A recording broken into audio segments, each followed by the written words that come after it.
खात्मे में अब देर नहीं है। मार्च 2026 की तारीख पहले ही तय कर दी गई है और एक बार फिर से नक्सल मोर्चे में बड़ी सफलता जवानों को मिली है। मुठभेड़ के बाद अब वो तस्वीर भी आपको दिखाएंगे जब जवान इस ऑपरेशन के बाद वापस लौट रहे हैं। गरियाबंद में कल से ही ये मुठभेड़ जारी थी। मुठभेड़ के बाद अब जवान वापस लौट रहे हैं, लेकिन वापस लौटने के पहले जवानों ने जिस तरह से एक सफल ऑपरेशन को अंजाम दिया, 10 नक्सलियों को मार गिराया गया, जिसमें 1 करोड़ का इनामी नक्सली भास्कर भी शामिल है।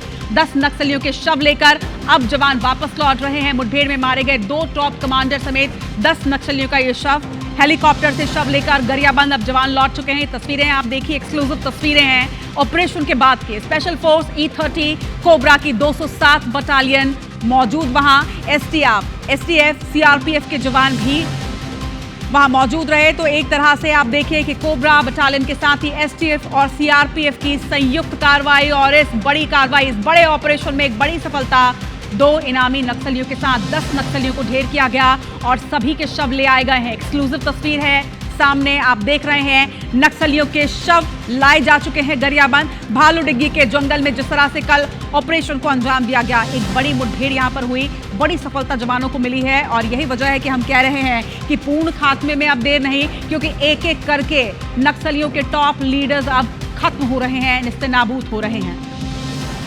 तहसीन जैदी हमारे संवाददाता इस वक्त हमारे साथ जुड़ रहे हैं। तहसीन, एक बड़ी चुनौती इस बात को भी माना जाता है कि एक सफल ऑपरेशन को अंजाम देने के बाद जवानों की सकुशल वापसी, और ऐसी ही तस्वीर अब निकलकर सामने आई है। न सिर्फ जवान सकुशल वापस लौट चुके हैं एक सफल ऑपरेशन को अंजाम देने के बाद, बल्कि सभी 10 नक्सलियों के शव ले आए गए हैं।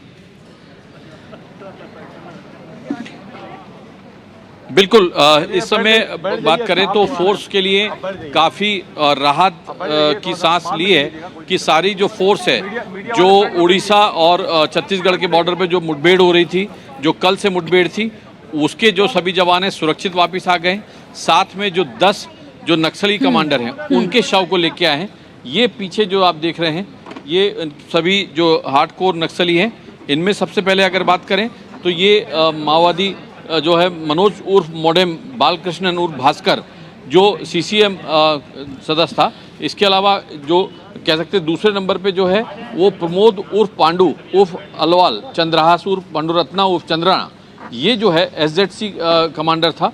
तो इन पे 25 लाख का इनाम था। ये जो है 1 करोड़ का जो 1 नंबर पे है।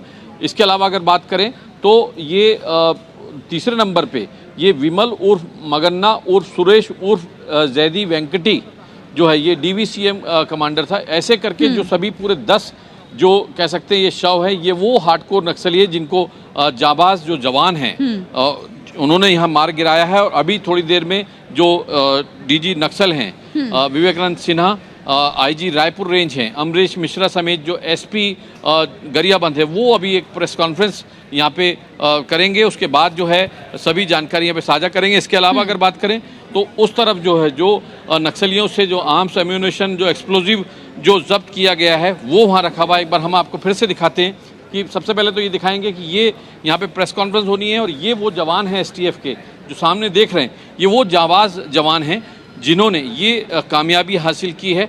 ये देख सकते हैं कि साफ तौर पे सबसे पहले दिखाएंगे AK-47 है, जो इसके बाद SLR है 7.62, इंसास है 5.56। ये सिंगल शॉट ये एक गन है जो कंट्री मेड नज़र आ रही है।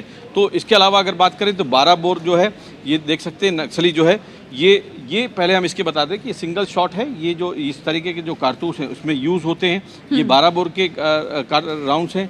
और इसके अलावा ये एक T कार्बाइन है, ये एक सिंगल शॉट है। और इस तरीके से ये एक पिस्टल है, ये देखिए ये एक पिस्टल, ये निश्चित तौर पे ये कहीं ना कहीं पुलिस कर्मी की मुठभेड़ के दौरान लूटी हुई नजर आ रही है। अभी हालांकि इसकी जांच होगी, जांच के बाद ये क्लियर होगा कि कहां से समझा जा सकता है कि जितनी बड़ी तादाद में ये हथियार हैं, इन हथियारों का इस्तेमाल अगर आतंक को बढ़ाने के लिए होता तो कितनी बड़ी बड़ी वारदातें हो जाती। तमाम जानकारी के लिए आपका बहुत शुक्रिया। लेकिन प्रेस कॉन्फ्रेंस जब होगी उस वक्त भी आपसे अपडेट जरूर इस मामले में लेंगे। तो तहसीन जैदी ने पूरी डिटेल बताई। आपको बता दें कि ये जो शव आपने देखे, ये वो शव है जो आतंक का पर्याय बन चुके थे और अब ये खामोश है, ठीक उसी तरह से जिस तरह से अब शांति और खुशहाली बस्तर में पहुंच रही है। तो लगातार नक्सल मोर्चे पर जवानों को सफलता मिल रही है और अब वो दिन दूर नहीं जब छत्तीसगढ़ ही नहीं बल्कि पूरे देश में नक्सलवाद का पूर्ण खात्मा होगा।